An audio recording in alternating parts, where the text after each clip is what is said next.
administrator and political activist and columnist. He was former public administrator. Some of his achievements as administrator include rehabilitation of 8,000 families in Vizag who are displaced by the steel plant, and large-scale irrigation projects like a 2 lakh acre dry land irrigation in Prakasam district. Later, he resigned from IAS and has since then has been leading the Lok Satta movement against corruption and world politics. Under his able leadership, Lok Satta played a prominent role in achieving electoral reforms and Right to Information Act and several other reforms. Dr. Jayaprakash Narayan is presently a member of Andhra Pradesh Legislative Assembly, and his party has branches in 5 states and contested in 3 states. And he also coordinates with several overseas organizations like Federal Democratic Reforms India and People for Lok Satta. As part of People for Lok Satta Rejuvenate campaign, he is presently touring several cities in United States and advocating some of the solutions to the challenges India facing, like proportional representation, local government, NRI voting rights, and NRI role in Indian politics.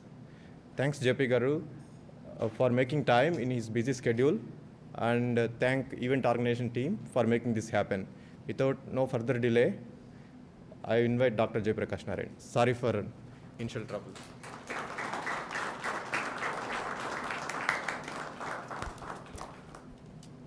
Friends, I'm delighted to be here with you. Oftentimes, when somebody is very tall, there's a natural advantage in life. For once, I found that Prasanna being very tall actually was a disadvantage. The microphone was a little at a lower level, and I was amused by this idea that what appears to be of great advantage sometimes could actually be a problem on occasion. I think that's important when we discover things about a society, about a nation, about an economy, and in many ways, about many organizations. I was asked to make a few points about Indian economy and politics, and I've chosen the theme 19th century politics and 21st century economy. Can they coexist? And if there are some serious issues here, what can we do to make things better? If the 20th century offered us any lessons, it is that you cannot de-link economics from politics.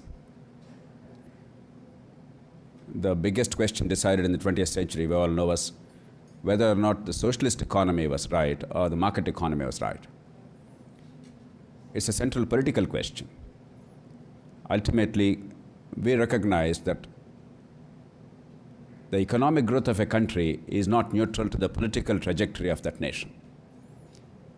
And in 1991, when the Berlin Wall collapsed, in 1989 when the Berlin Wall collapsed, in 1991 when the Soviet Union collapsed, and much of the world embraced market economy, but with certain changes, certain significant changes, then the assumption now in the world is that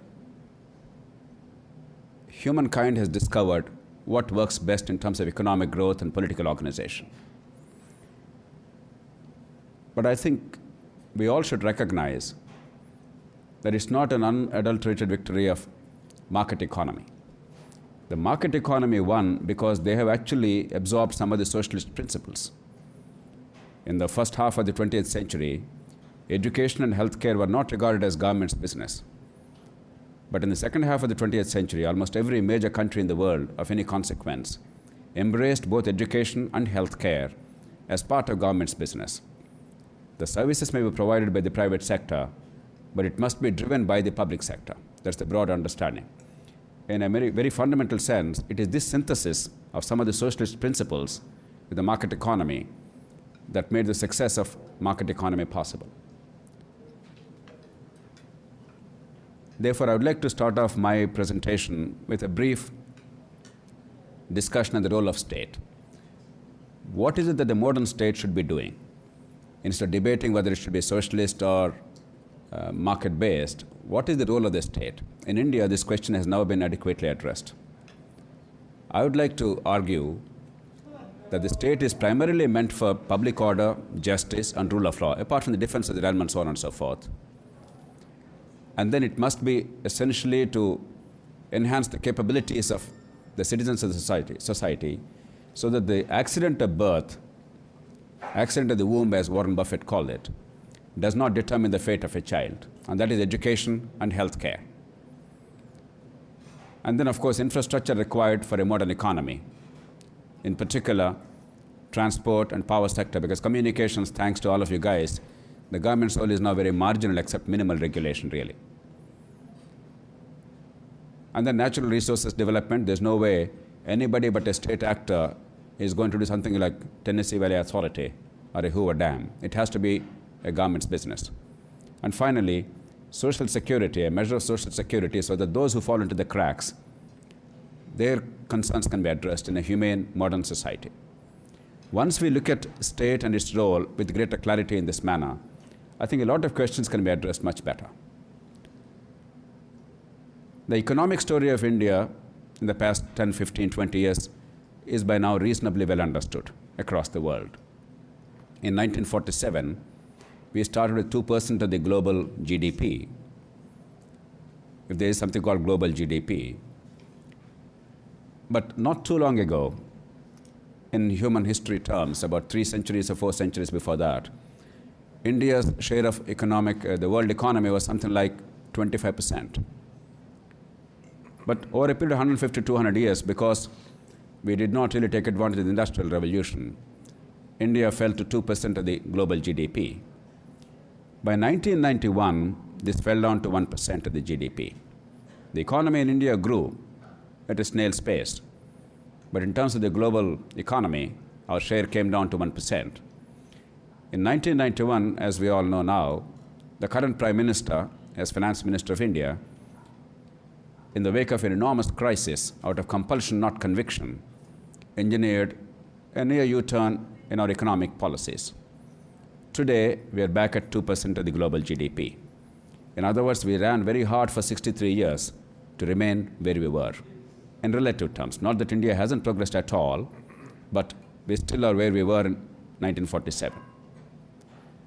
But the general perception is, with reasonably good growth rates, though still not matching China's, and with some evidence of sustaining those growth rates, India could well be one of the major economies of the world in the next few decades. The Emerging Markets Forum says by 2039, if India does a few things right, we could well be the second largest economy in the world. That China will be the largest is more or less accepted now. I think there are very few people in the world who think that anything else is possible now. But the future, of course, may tell us a different story. Whether India will actually fulfill her potential is a great challenge. My argument is, India has the potential to achieve this miracle, but we have to make this miracle happen. Our politics has become now a great impediment to economic growth and to fulfilling India's potential.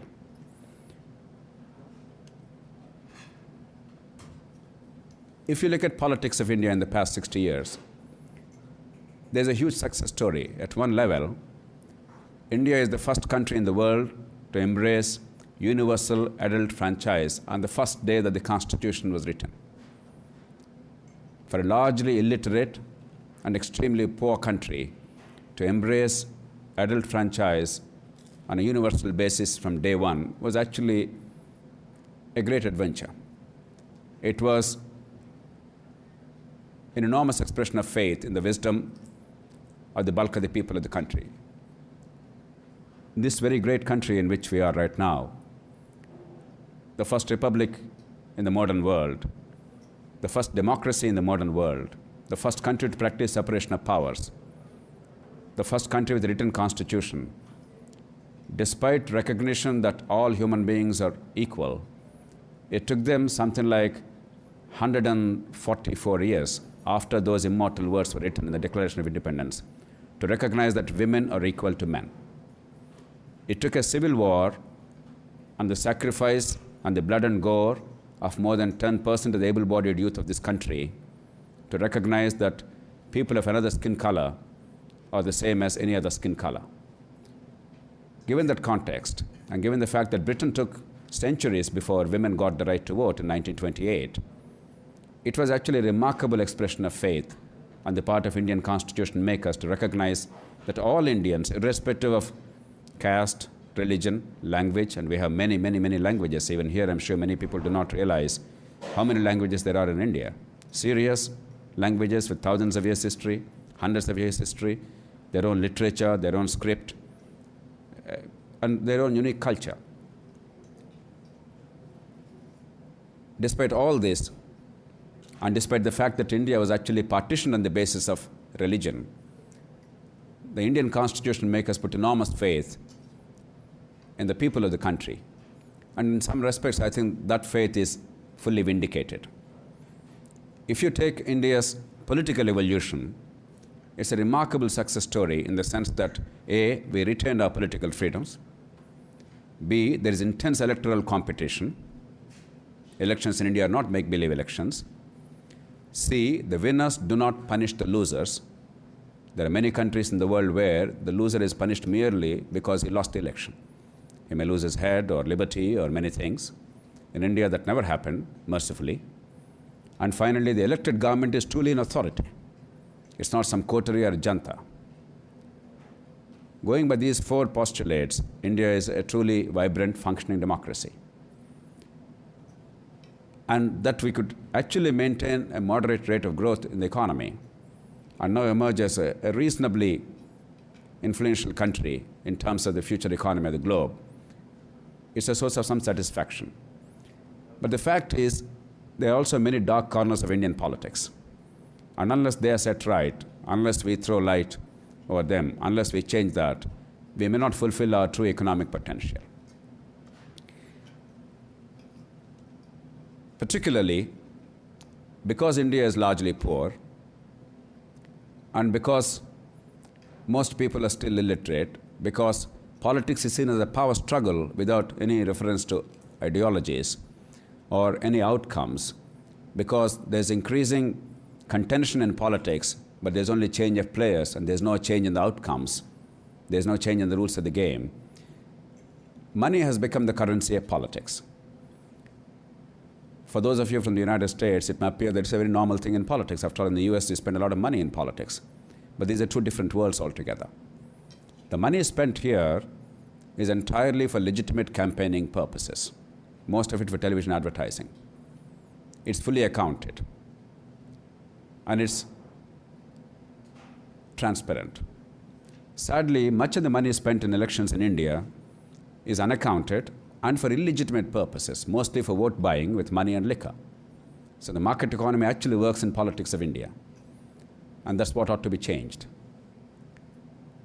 The second perversion of Indian politics is, in a country of abject poverty, it's very easy for the governments to seduce the voters, offering them all kinds of freebies, unsustainable in the long term, very detrimental to public good. But in the short term, there's always a way of persuading the voter that a free power, free color television, free rice, and every month some amount of money, irrespective of everything else, that will be given once the government assumes office. I'm not mentioning these things as casual. These are all real sops offered in India by political parties. Some of them actually were delivered. There's a state of Tamil Nadu where every family was offered a color television, and they were actually delivered in a significant measure. I don't know how many were delivered finally, but millions of color televisions were delivered by the elected government as part of the promise that they made to the electorate before election. So increasingly, parties are resorting to this kind of thing, taking advantage of the poverty. The third is, of course, in a very diverse country with many primordial loyalties, it's very easy to divide people on caste, region, religion, and language, and mobilize them as voting blocks without a sense of what's in it for me if I vote for this party or that party, because there's no sense that any party would make any difference, and therefore there's only emotional purchase available. Once we have these three attitudes in politics, which are increasingly dominant in the mainstream political parties, we have a serious crisis. We have elections, We have peaceful transfer of power, we have fierce contention, we have liberty, but the electoral outcomes are simply not what India needs. And that's what ought to be changed. And therefore, my argument is that this kind of a 19th century political mode, a medieval political mode, where politics is really about power struggle, where we mastered the art of getting into power without bothering about the outcomes, that cannot be coexisting with the 21st century economy. One of them has to give way. Either politics must change or economy will eventually decline and collapse. What will happen depends on what we do in the next 10 years or so in India. A comparison with China would be very apt because many people obviously are interested in the two Asian giants. In terms of population, we're number one, number two respectively. In terms of growth rates among large economies, now China is number one and India is pretty close to being number two. And in terms of potential, India could well emerge as one of the economic giants of the world in the next 30 years if we do well. So obviously comparisons are inevitable. But I think one has to understand things in perspective. One argument often advanced is that China is not a democracy, therefore they can do pretty much what they want, and therefore they can actually focus on accelerated economic growth, even at the cost of short-term political price. Because after all, one of the great challenges of democratic politics anywhere in the world is the conflict between the short-term political price you have to pay for pursuing right policies and the long-term slow rate of social payoff. It's one of the most difficult things anywhere in the world. That's why we all love to hate politicians, because politicians have to wrestle with this all the time. They have to reconcile conflicting interests and satisfy all groups, and they have to be mindful of the short-term political price and yet focus on the long-term public good. These are awesome challenges. Obviously, in a dictatorship, you don't have these problems. It's easier. Nevertheless, I think we are overstating the case when we try and say that democracy is detrimental to economic growth. I would like to argue that almost everything good that happened in China is actually because of democratization of society. And almost everything bad that happened in China after their October 1948 revolution was because Chinese leadership on occasion acted autocratically and in an arbitrary manner. Take the later case, the Great Leap Forward. Between 1959 and 62, because of Mao Zedong's utterly irrational policies, arbitrary policies, 20 million Chinese starved to death. 1959 to 62. It was not because of any sensible policies. The autocracy of China actually caused perhaps the greatest man-made misery in the 20th century. Similarly, the Cultural Revolution in the 1960s.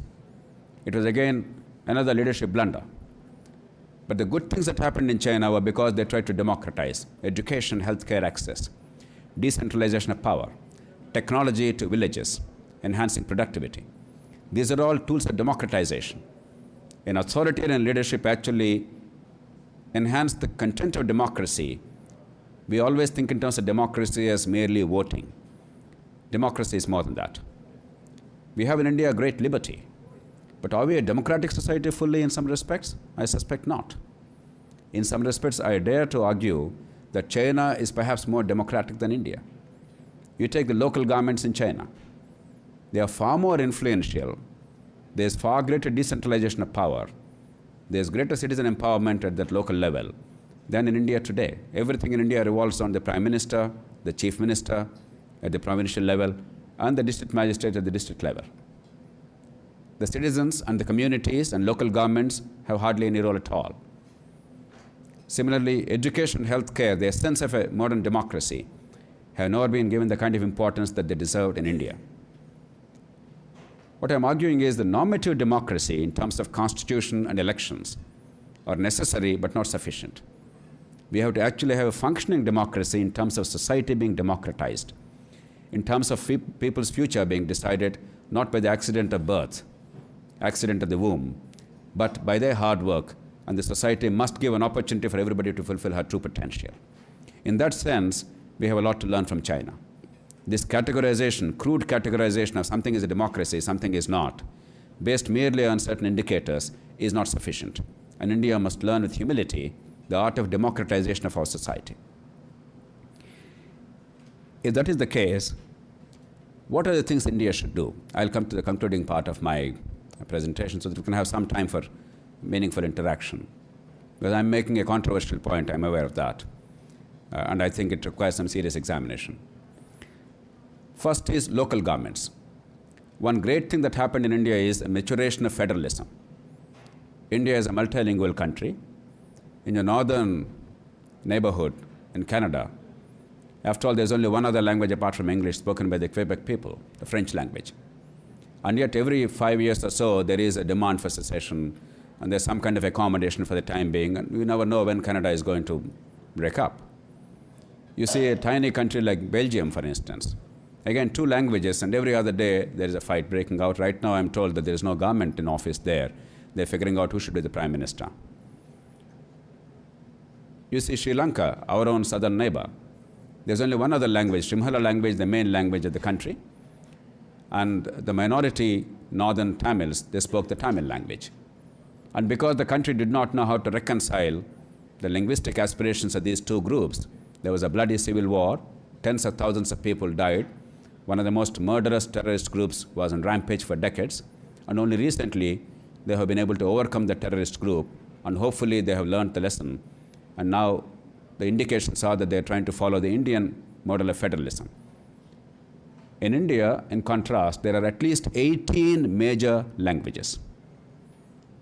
It's not like China where Mandarin is spoken and understood by 85% of the people, and all the other ethnic nationalities, apart from Han Chinese, they are only 15% of the people. In India, the largest language is spoken only by about 40% people, 40 to 45% people, Hindi. In that again, there are so many dialects that Bhojpuri is different from the chaste Hindi of, let's say, Bhopal or Indore. And the other language, second biggest language, Telugu, is spoken by about 8.5% of the people. All other languages are now of that order, 8%, 6%, 5%, etc. And yet, despite having 18 languages, each of them with their own literature, their own culture, their own tradition, and their own history, for centuries, some for millennia, India could actually unite all of them, and our federalism today matured. When the Constitution was written, while we were a federal country, it was actually quasi-federal. The federal government was more in command because the founding fathers were terrified of the possibility of further balkanization of India, given the experience of partition of India in 1947. But over the past 25 years, one of the great things that happened in India is this federalism has now become very mature. The states have come into their own. They have now considerable leeway in deciding things and in presiding over their own destinies. But the tragedy is the states in turn have not recognized the need to encourage local communities to be self-governing. Despite a constitutional injunction, and we have huge amendments in 1994 running into 7,700 words. If you compare that with the American Constitution, the whole of American Constitution today, some 222 years after it was written, it has some 7,400 words. Our provisions relating to local governments alone, they run into 7,700 words. And yet we created overstructured, underpowered local governments, and the bureaucracy, of which I was a member for a long time, the state legislatures, of which I am a member currently, these two have conspired to ensure that the local governments are enfeebled. There is absolutely no desire in India to really empower the communities and to see that the people can preside over their own destinies. Unless India recognizes the merit of decentralization in a very complex and vast country, we will never be able to deliver services. Without local government empowerment, you cannot have a linkage between authority and accountability. You cannot have a clear understanding in the minds of the people between their vote and public good that results from that. And most of all, you cannot have a link between taxes and services rendered. And therefore, there will be always a reluctance to pay taxes. In India, tax avoidance is a national sport. I'm sure many of us dislike to pay taxes. But in India, we really elevated that to a very high quality sport. Our tax GDP ratio, even today, is only about 18%. That means only 18% of the GDP is collected by any government at any level, federal, local, or state, towards taxes. compare that with the United States. It's about 40% in this country. Go to Europe, most countries are 50%. Some countries are 60%. Now, we may not have to go to 60% and 50%, but to actually have a decent functioning state to fulfill its responsibilities, the tax rates must go higher. There must be greater tax compliance. That will never happen as long as the bulk of the people of India do not see the link between the taxes they pay and the services they get. And therefore, there will be always a move towards getting something on the quick. There will be always a desire for short-term maximization. Let me get some freebie, this rice or this free power or this free color TV, because I know this is something tangible that I get. And I don't know what else I'll get anyway. Therefore, that's all I expect from politics, and let the country be damned. If that is to be changed, people must see where the tax money is going, and they must understand the alternative uses for the tax money. For all these reasons, we have to empower the local governments, the way, for instance, China, despite being an autocratic regime, has actually been trying to do. The second major change required is rule of law. Normatively, India has an impeccable system of rule of law. The judiciary is independent. The Supreme Court is pretty strong, perhaps not as strong as the United States, but next to US, probably our judiciary is the strongest in the world. We have many independent constitutional organs, like the Election Commission, the world's most powerful election commission, the electoral oversight body, and many other organs. But nevertheless, the rule of law is pretty weak. The norms are different from the practice. The police are entirely under the control of the political executive in almost every state of the country. We cannot even conceive of a situation like that happened in Illinois state in your country when Rod Blagojevich, when he tried to sell the senator's appointment for a price, he was promptly thrown out of office. He is probably politically buried forever, and he may even go to jail. If you applied that standard in India, I'm afraid about 95% of us would be found wanting. And unless we actually create a system where there's a fierce independence of the crime investigation authority, anti-corruption agencies, and independent prosecution, and speedy justice, our justice system is independent, but it's very, very slow and ponderous. I don't want to go into details as to what needs to be done. There are simple, elegant answers to that. I myself, as a member of the Administrative Reforms Commission, have specifically come out with a series of proposals to bring about significant changes within the bounds of our Constitution.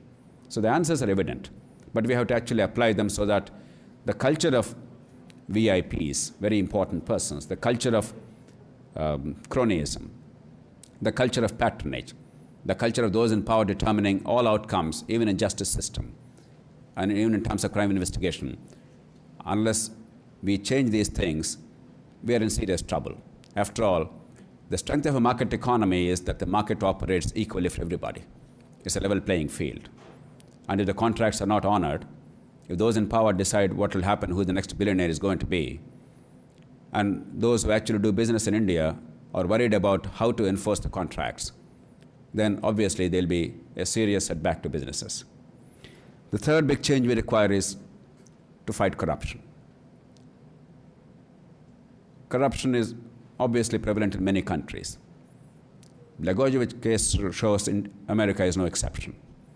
But in countries like India, it's ubiquitous. It is universally believed that if you want to do business in India, you have to be corrupt. Countries like the US have the Foreign Corrupt Practices Act, which is now later adopted by the European Commission, and eventually now has become United Nations Convention Against Corruption. Nevertheless, the fact is in many countries, if you want to actually do serious business, unless you please those in government or in politics, you cannot move forward. And unless that is changed, I'm afraid Indian economic growth will be stalled. If you want to contain corruption, again, the answers are self-evident. What you have done to Rod Blagojevich in this country must be possible for everybody in India. Speedy justice, confiscation of properties, throwing them in jail, getting them out of politics, those who are corrupt, and creating a mechanism for political campaign finance. We have an excellent law on campaign finance in India enacted in 2003. Lok Satta movement, and I was privileged to be a part of that, is largely responsible for bringing about that law. It's an excellent law. In the United States, for instance, in the wake of Watergate in 1970s, you brought in the campaign finance reform law after Nixon's resignation. But since then, for about 40 years, there's been no serious change. And then came, for about 35 years, and then came the Feingold-McCain law, which is actually a feeble legislation to improve the campaign finance system. India has arguably one of the finest campaign finance laws, except that it's simply not implemented. The parties don't care about it. Ours perhaps is the only party in India which goes by that in letter and spirit. Unless we make it mandatory to actually implement that, and unless vote buying ceases, we are in serious trouble. But meanwhile, we have to address the challenges of corruption by institutional mechanisms, by creating an independent, strong anti-corruption agency, an independent prosecution, by punishing swiftly and surely the corrupt people, by setting a strong example, punitive example, and by doing several other things that many other countries have successfully done to curb corruption substantially. Finally, politics is all about incentives, just like economics. If in a poor country like India, vote buying is what gets you to the winning post, I suspect many people will continue to buy the votes, many people will continue to sell the votes. If the buyer and seller are happy, no law, no constitution can really set that right. We have to change the incentives. The Indian electoral system is a legacy of the colonial Britain. It's not at all a rational system. It's utterly irrational. I believe Attlee, who was the Prime Minister of Britain at that time, actually argued in favor of other models like the American presidential system and the European proportional representation system.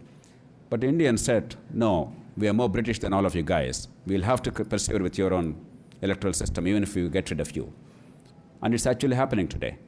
In Britain, except in the House of Commons, in every other election, they have given up this old-fashioned first-past-the-post system.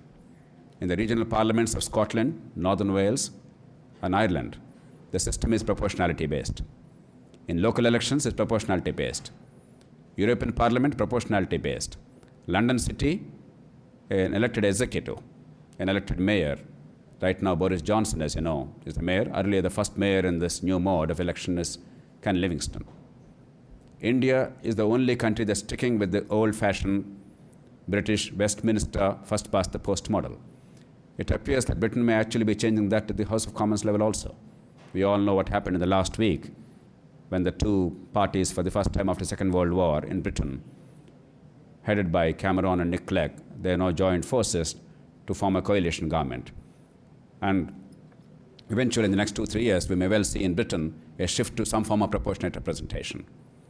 The reason why India requires a shift is, if one vote extra means victory, one vote less means defeat, in an abjectly poor country where the political culture is already considerably damaged, vote buying is rampant.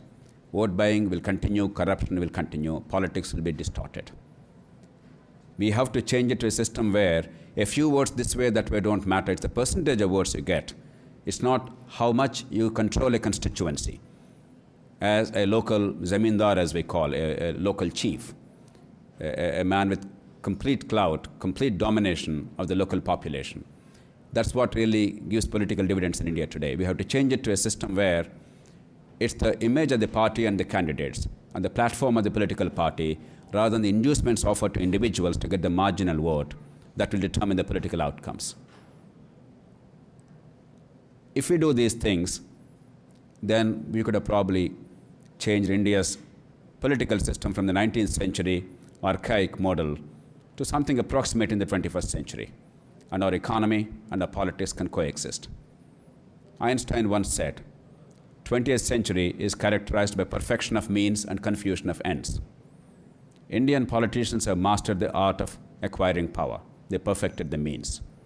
But what power is about in terms of outcomes is something that eludes us all the time. There's hardly any change in respect to what happens, no matter who is in office. And that's what should be changed in India.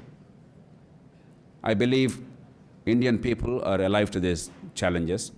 They're capable of addressing them, but they require a nudge and push from all over the world, wherever compatriots of Indian compatriots are there. People of Indian origin are there. The businesses in India or Indian businesses, they must argue for change, because they must not think politics is different from economics. There is a notion in business circles that what we do business is unrelated to what kind of politics takes shape.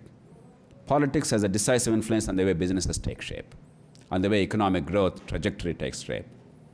And unless we address the larger questions of politics without being partisan, without really getting into who should be in power, but focusing on what should be the outcomes, unless we do that, economy itself will be in peril. Indian businesses are now slowly awakening themselves to this reality. We require to change fundamentally. I believe we will change.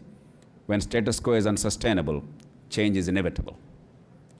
That's why the Berlin Wall fell in 1989. It did not fall because of any bullets or warfare. It fell because the people voted with their feet, because they could see the contrast between what's happening across the borders, across the wall, and in their own society. And they could not take it any longer. And no society could repress its people forever. And a democratic society certainly will change when people want it adequately, but people must be awakened to the possibilities of change. But the danger is, change may still happen, it may not be the right kind of change. 20 years ago, there was a very popular story in Moscow. I believe hundreds of people were queuing in front of a ration shop for a few crumbs of bread in Moscow city on a bitter, biting, cold winter morning. They waited and waited, but there was no bread in sight. One young man lost his temper after some time. He said, "I'm sick and tired of it. I'll go and kill the general secretary in Kremlin." And he stormed off in protest. The others still waited patiently because there was still the midnight knock, there was still the secret police, the Gestapo or whatever they call it in Soviet Union. There were still the concentration camps, the gulags. Therefore, they all waited very quietly and patiently. This young man came back after 2 hours. The others still were waiting, and there was no bread in sight. They all gathered on him and asked him, "What happened? Have you killed the general secretary? Is there a riot in Kremlin? Can we rob this store now? Our children are hungry at home. Please tell us what happened. What happened?" This young man said, "I went there to kill the general secretary, but there was a much longer queue waiting there." This story was recounted in every single household of Soviet Union in all the 15 republics at that time. People laughed about it, but they did nothing about it. Change did come in 1991, but not the kind of change any Soviet citizen wanted. Change will always come. It will always overtake us eventually, every society. The challenge is it the kind of change that we all need, we all desire, and that will be positive? Or is it a change we'll have to submit ourselves to and pay the price for? That's the challenge facing Indian people, Indian politicians, Indian civil servants, and Indian businessmen. I believe we are capable of rising to the challenge and fulfilling our potential and becoming one of the great economies and one of the most moderating influences in the modern world in a complex, ever-changing, unpredictable world. But only if we set our house in order today. And I believe the stakes for the world are as great as they are for India, because what happens to 1/6 of humanity cannot but impact the rest of the world. And I believe the rest of the world is actually waiting for this caged lion to really find its own feet and find its own direction. And I believe ultimately 21st century economy and 21st century politics will coincide and show the way to many other countries in the emerging economies which continue to believe that economic growth and political freedom cannot coexist. We have to prove that these two can and must coexist. The challenge in that sense is fundamental and it's human. Thank you.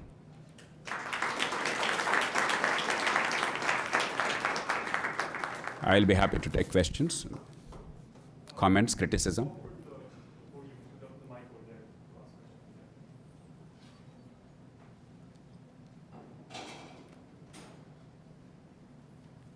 Do we have a caller microphone? No? Okay, it's all right. Thank you very much for a great talk.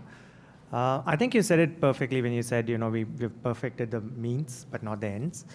One of the things I find common in Indian politics is there is rationality. There is no rationality in the structure. There is a structural deficit when it comes to reason. For example, take that Tamil Nadu TV promise. There was no motivation to actually say, okay, we are promising a TV for every household, but this is what it's going to buy us. Or, for example, even if you take the Supreme Court, right? Right now, the new Chief Justice came up, and I mean, like, he took office. First day, 29 minutes, he cleared 35 cases by simply dismissing most of them. And the thing is, I mean, all these things are quite arbitrary. And the reason why that is before somebody, like any official, any organization, any body does something, there is no requirement or motivation to say why they are doing it, what is the purpose, what is the measurable goal they are trying to achieve, any of that. I wonder if you could speculate on what could be done to promote that kind of. It's a good question. I'll address each of these briefly so that we get a sense of what it's about. Take the Supreme Court. Normatively, the Supreme Court is supposed to function like the American Supreme Court. But we bungled even in the initial stages, to be fair. Instead of making it a constitutional court, which it ought to be in a very large federal country, we made it also an appellate court on practically everything under the sun. And also we gave it original jurisdiction on certain issues. The net result is, in the United States, in your Supreme Court, typically about 100 or 150 cases, I may be wrong by an order of magnitude of 10-20%. Only that many cases are taken every year. And they are heard continuously by all the 9 justices. And at the end of the year, if there are some 25 cases never heard, they are all set aside because they'll come another day. A constitutional court doesn't have to see everything under the sun. Whereas in India, typically every year we have tens of thousands of cases going before the courts, and therefore the courts have to be very arbitrary, as you said. Supposing we create, very much like in the US, federal courts of appeal, for appeals over the high court judgments at the state level, and then have the Supreme Court only as the constitutional court, as is basically envisaged, then the problem would be substantially addressed. Right. So there are very simple answers. In fact, K.K. Venugopal, a very distinguished advocate and jurist, has very strongly argued for this recently in a brilliant two-piece article in the Hindu. And I complimented N. Ram, the editor of the Hindu, for actually raising the debate. And I believe we have to look at these issues. Look at politics. There are 2 fundamental schisms. One is the role of the state. We haven't yet really addressed it as a society. Whether distributed television sets is the function of a government, or is it really to ensure that there is rule of law and there is education and health care of reasonable quality? What is the function of a government? We haven't yet come down to it. If it's more like a Maharaja, a king, a monarch, doing pretty much what she or he wanted. The second is, within the governmental structure again, the role of a particular tier of government, an organ of state, is very unclear in the minds of politicians and the public themselves. So the notion, what does the federal government do, what does the state do, what does the local government do, what does judiciary do, what does the police do, what does bureaucracy do, what does the legislature do, what does the executive do? They're simply blurred lines. Therefore, most people expect a legislator to behave like an executive to be utterly impotent and wasteful. A judiciary actually wants to be all the time to be an executive, sometimes even the lawmaker. All kinds of things are happening. Distortions are there. And when it comes to the people, at the end of the day, in a system where the vote has no meaningful consequence in their lives, and this is the central fact, and in a system where a few votes more or less is going to determine the political outcomes, in an abjectly poor country, what happened is a very natural thing. What's happening in India in terms of money politics is a rational response to an irrational situation. It's a perfectly rational response.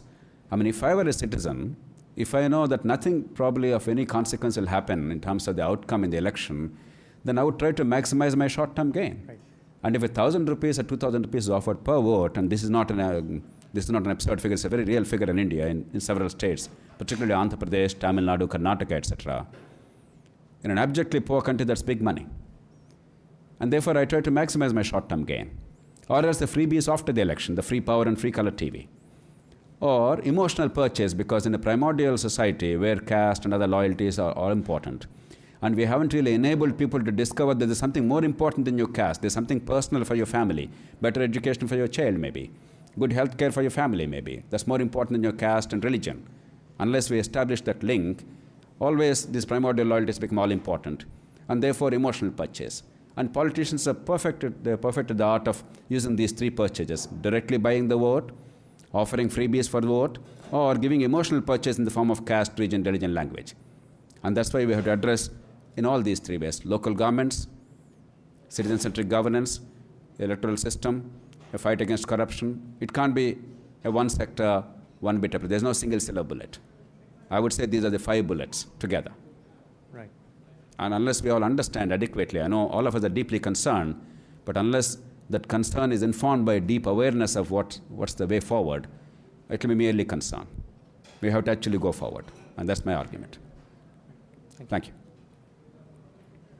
I'll try and be brief, I know. Yeah. Please. So most of the problems that you mentioned revolved around 2 causes. Basically, there isn't probably a right legalization or probably a right procedure for it. Like you mentioned, the Supreme Court thing, right? Like we don't have a separate appeals court, right? And the second one you mentioned was there is no right implementation in spite of the right legalization existing. But the people we expect them to correct are the same people who are getting the purchase out of it by exploiting it. So it's like a loop, it seems to me. Like, how do you resolve that situation? It's a terrific question. It's a terrific question. You know, politics is about solving the dilemmas of a society. If you have a constitution whose intent is sound, politics is the structure, the bridge between the constitutional values and a society's current culture. Now, if politics that ought to be a solution has become part of the problem, then we have entered into a vicious cycle, the dangerous loop you talked about. But let's go a little backwards. Why did this happen in the first place? When India became free, we had arguably the greatest galaxy of leaders ever assembled on the face of the earth. The only comparison would be to the American freedom fighters and the Constitution makers, the founding fathers of the United States. There is no other episode in history when such a galaxy of liberal-minded, well-educated, deeply committed, great leaders came together with a common purpose to build a nation. Post-independence, for some time again, that class played a role. But subsequently, the best and the brightest in society, they have given up on politics. They've thought that they would pursue their own personal goals, which is, after all, their right. That's what life is about, but at the cost of public domain. A vacuum is left, and the scum of humanity increasingly filled that. Or bad practices simply took over. In politics too, like in economics, a Gresham's law operates. Bad politics always drives away good politics. So the answer really lies, in order to break this deadlock, this logjam, in the middle classes, the educated people, the young people who are forward-looking, recognizing the centrality of politics even to economic future of the country, and playing a role. Everybody doesn't have to simply give up everything and then go and become a martyr or a reformer. Everybody can't go and become a contestant. But we all have to play creative political roles as citizens, from registration for voting to voting sensibly and definitely, to mobilizing other people to think rationally, to pursuing rational policies, to enhancing the quality of public discourse, to everything that is required to really make a democracy healthy. Look at the United States, the way for 1 year there was a massive debate in this country on the healthcare policies. And even today, perhaps the last word is not said. And there's going to be an election in the next few months, and maybe people will have a chance to speak up. And I'm sure there'll be a sequel to that. That is the stuff of politics. In India, I don't recall, I'm sure none of you can recall, a single instance when a prime minister ever addressed the country on a single issue of, say, how to educate our people, how to improve the quality of health care, or anything else for that matter. So we have to redefine politics, and unless the middle classes are deeply engaged, and unless they learn the art of pursuit of personal goals along with pursuit of public good simultaneously, we have a problem. Because somewhere we have to break this logjam. Politicians, there's no point blaming them. We all love to hate politicians. Everybody, even in the United States, everybody loves to hate a congressman or a politician. It's a normal democratic skepticism. It's a good, healthy thing. But that doesn't solve the problem. You can improve politics only by better politics and more politics, not by revulsion of politics. Thank you. Dr. JP, thank you for coming here. You said politics are intertwined with money, but not only that, in India, they're also intertwined with violence. So where there should have been a competition of ideas, it's being replaced, or it's already is replaced by competition of rhetoric. So what I wanted to ask you is about a specific instance. How do you think the Telangana issue should be handled, and what is your party's stance on that? Okay, I knew this question would come up in some form or the other. And I'm sure another question will come about reservations. I'll be surprised if it doesn't come up. You know, we love polarities in India. We love a yes or no kind of an approach. But we have to be a little more sensible and practical about dealing with these matters. As I said before, our federalism has matured remarkably. One of the great success stories of India is our federalism. In the past 25 years, there's been a sea change in federalism. We can be very justly proud of that. It's the only great example of a truly diverse society that manages federalism after the United States. In some ways, much more miraculous than the United States because we have such a vast linguistic gulf, apart from poverty, etc. Nevertheless, in a complex federal polity, we are going to have these issues coming up. But we must not do the short of that. And this whole notion that creation of a Telangana is a disaster or it is a solution, it is a cure, both are very dangerous. It's neither a cure nor a catastrophe. We must take it in our stride. It's a practical political arrangement some people are seeking. Now, how practical is it? Is it the best way forward? Is something that the nation must slowly debate and come to terms with it because the implications are not going to be merely regional or limited to one state. They're going to apply to the whole country. If language is not a marker, in a country where every non-Hindi state has one state, one language principle, what will be the new marker so that in Tamil Nadu or in the northern part of the country or eastern or western part of the country tomorrow demands now crop up, how we deal with that will depend on what kind of markers we decide. There's nothing wrong in having markers. Like in the United States in some parts, you can simply say, I will take this parallel and I'll take this vertical, and that's it. I don't care how the state is created, but this is my state. There's nothing wrong with that. That's what India wants. But we must have some uniform principle. The second is the first part of India where a region which is host to the capital city, unlike in the United States, the capitals in India are not only politically centralized, but also economically centralized, demographically centralized, the hubs of economic growth. That region is now seeking to have a separate statehood. Until now, it's the far-flung regions away from big cities that wanted a separate statehood. Now, when economy is increasingly concentrated around big cities, what is the way we address that? Because what happens here could happen tomorrow in western Maharashtra with Mumbai, northern Tamil Nadu with Chennai, southern Karnataka with Bangalore, or some other state with some other capital city or big city. We have to realize, we have to recognize that there is an issue here and find a way of resolving that issue. Once we do those two things, it doesn't matter what we do. Because it makes no difference. The real answer lies in local governments, not in one state more or one state less. Neither integration nor separation of a state is going to change anything monumentally. It's just going to create one more chief minister and a cabinet. Nothing more. Yeah. Since I am the last question, I'll actually ask two questions. Okay. My first question is about the distinction that you drew about the Chinese ground level democracy versus our normative democracy in India. I read a book by Fareed Zakaria where he kind of drew a distinction between democracy and rule of law. And he said that rule of law is equally or more important than actually elections and other external characteristics of a democracy. But I don't think that rule of law actually exists at ground level in China either. They don't have even the property rights, even though they are not strong in India, they're probably stronger in India than in China. So I would like to have your thoughts about why does this work in China? That's question number one.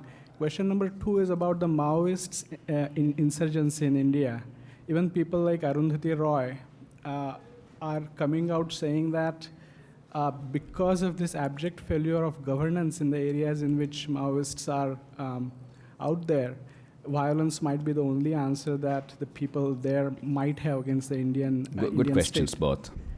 So I don't agree with it. I don't agree with Arundhati Roy's point of view, but I would like your thoughts.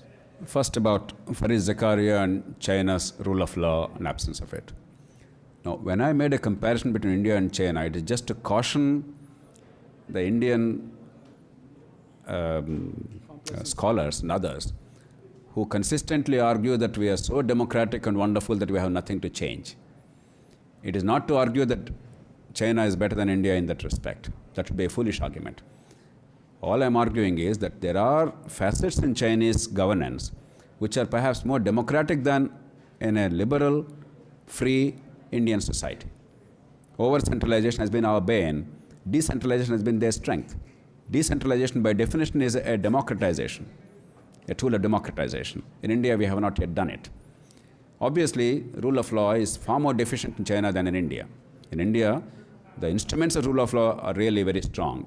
They're there. The delivery is weak for a variety of reasons. We have to now set that right. But otherwise, the acceptance of rule of law as a notion, as a norm, or the instruments of rule of law, the constitutional and legal instruments of rule of law, we are ages ahead of China. There's no question. But still, we have to set some things right. Obviously, what we have to demonstrate to the world is that freedom and economic growth are compatible.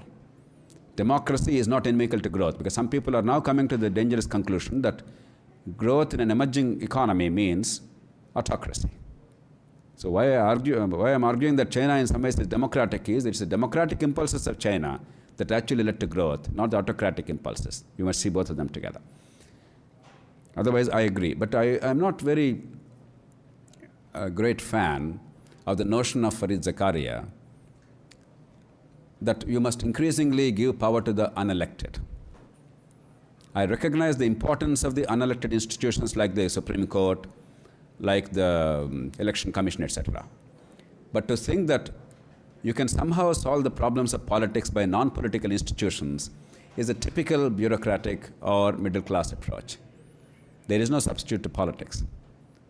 Clean, decent politics, mobilizing public opinion, more and better people playing a creative role, being deeply engaged as citizens and as people who would influence the outcomes at the local level and the state and national level. There's no substitute to that. And the danger is in somehow believing that because we have a Supreme Court, we have an election commission, we have some other strong body, everything will be all right. My friend Seshan, a very good personal friend even today, and Seshan has very few friends remaining actually. He's a good man, but very strong and sometimes a big man. He was a great election commissioner. What did he prove? He proved that the constitutional organs in India could be autonomous if they really sought to be so, if they chose to be so. He proved that they could be utterly independent. But could he change the nature of elections in India? Far from it. Seshan himself knows that. It's not his failure. After all, the constitutional organ itself is a creature of the constitution and the law of the land. The parliament gives the mandate for the election commission to function. It can only function within that. It has no mandate to go beyond that. Therefore, to think that somehow by investing so much of authority and prestige and hope in them, we can solve the problems of India, we'll be committing a great mistake. They are necessary, but they are not sufficient. Ultimately, politics will be set right by politics. About Maoists, I'm glad you asked this question. Undoubtedly, the failure of governance in India, our incapacity to fulfill the aspirations of the bulk of the people, and the fact that the accident of birth is determining the future of the bulk of the children, these are the fuels, these are the fodder for generating any number of violent movements. Some of them tend to be Maoist. That's not the only one. We have to recognize that. But having recognized that, if we do not also recognize that in a democratic society where the constitutional liberties are available and vote is available, the only forum of dissent and form of dissent is within the bounds of the Constitution. Namely, you holler, you shout, you protest, you demonstrate without obstructing others, without disrupting other people's freedoms. In front of the White House, when I went the other day, I found two groups of people with banners about all kinds of things. That is a legitimate democratic protest. A space is provided, and they continue to try and attract public attention. And eventually, as and when politicians recognize that they cannot ignore that issue, they will address that. That is democracy. Or else, if you're sufficiently mad about it, like some of the nice Hollywood films, somebody gets into Congress and moves the Congress and the nation and does something about it. That's what politics is about. But if I say that because I'm not happy with the way things are, I will take to the gun, I will extinguish the liberties available under the Constitution, I will take law into my hands, and I will in fact repeal this Constitution itself, abolish the Constitution itself, that's not acceptable. Therefore, the state and the people have every right and duty to do everything within the bounds of Constitution to control it. Let there be no mistake whatsoever. Abraham Lincoln had this question repeatedly posed to him during the Civil War. He said time and again, if the first article of the American Constitution collapses, all else fails. Therefore, in order to preserve the first article, namely there shall be a union of states, I will do whatever it takes. Just like there's a hierarchy of principles or hierarchy of needs, there's also a hierarchy of principles. The ultimate principle for the state is to preserve the constitutional order. Everything else has to become subordinate to that. Having said that, merely by doing whatever it takes to control them, is it enough? No. We also have to create a just order, give confidence to the bulk of the people that, look, we understand your agony, we hear your voice, we created a framework which is more just and more humane. It's not going to be perfect, it's always work in progress, but everybody has a chance. But I don't agree with Arundhati Roy at all in this respect. I know, you don't either. It's very dangerous not to use arguments without understanding the context. She is able to speak out because she has the liberty. What happened in Cambodia, please remember. When Pol Pot was in power, 1/3 of all Cambodian people were decimated. The youngest child was first killed, so that the rest of the family understood the pain. The fellow with glasses, somebody like you or me, just because you wore glasses, the fact that you wore glasses means that you are not a hardworking man. You are not a laborer. Therefore, you are dangerous to society. They killed them. The people with soft hands, they were killed. One after another, the whole family was killed. 1/3 of the whole country was butchered by its own government. It never happened in history. Not even Hitler did that. If that is our notion of a future, I don't think any Indian wants it. Because of temporary anger about the injustices, on occasion we may say, oh, Naxalites are better. But no, it's a dangerous argument. As long as freedom is there, as long as vote is there, there's only one route. There's only one route. That may or may not be recorded, but if you have some questions, I'll be happy to take. So it's up to you. Okay. Okay, I'll just take the question. You recently become the MLA in Hyderabad for some reason. So I'd like to know some of the positive experiences you had. I mean, like typically in Indian movies and Indian literature, the recent one, they depict Indian politics as something really nasty, something really dirty. I'm sure you met some people or some, at least civilians who were nice to you or who actually abided by the law and gave you a kind of positive spirit, like, yes, there are people who want a change. I'd like to know more about that. Okay. First of all, we must have a broader argument. Are politicians necessarily scoundrels? Does it mean that the scum of humanity enters politics and all the nice people and wise people are outside politics? Are there two groups of society? Or are politicians doing, in a set of circumstances, whatever they think they should do in order to thrive? We must have some clarity. I would plead with you to recognize that politicians are just another set of human beings. They are not a very specialized set of corrupt, rotten, criminal human beings. They are human beings, period. If you create an institutional framework where by doing what is right, you can also politically prosper, they would happily do that. The prime ministers, the chief ministers, the MPs and MLAs of India, they have not taken a vow to destroy India. They have taken a vow to do whatever it takes to get into power and to do whatever it takes to stay in power. It's for us to create a system where you can do something honorable and decent and public-spirited and yet be politically relevant. If you consistently prove that by doing the nice thing and the right thing, you're politically irrelevant, we're actually driving them to doing something wrong. My experience proved this to be absolutely true. Most of the fellow legislators of mine in my provincial assembly, 80% of them at least, almost everybody, with the exception of myself, they have paid money to get the vote. It's universally known. But despite that, they recognize that they have become victims of a vicious cycle. Given a choice, given a chance, they would like to do something nice and decent.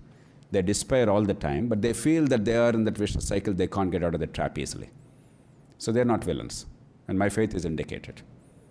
But do they always behave in a manner that really upholds their views? No, because they're creatures of their own party. They're slaves of their party, and they're slaves of the power game.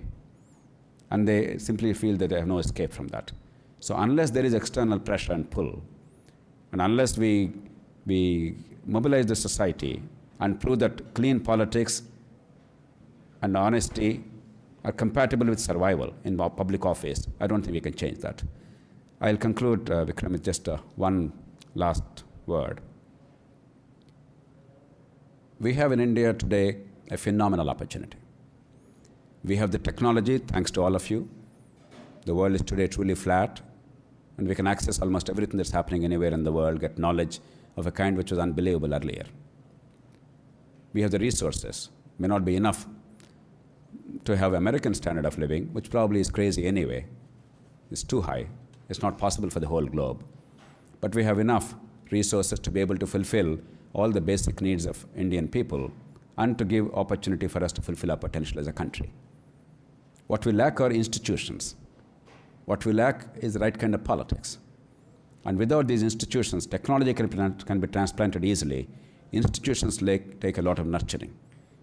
Institutions take a lot of public pressure. Institutions take the middle classes and the educated people to be engaged deeply on a sustained basis. What I'm arguing is, let us be engaged because it's our future that's on the line. And in a fundamental sense, the mankind's future that's on the line. There's no reason for cynicism and despair at all. On occasion, things appear to be exceedingly difficult. But there are forces of change. The young people are increasingly confident.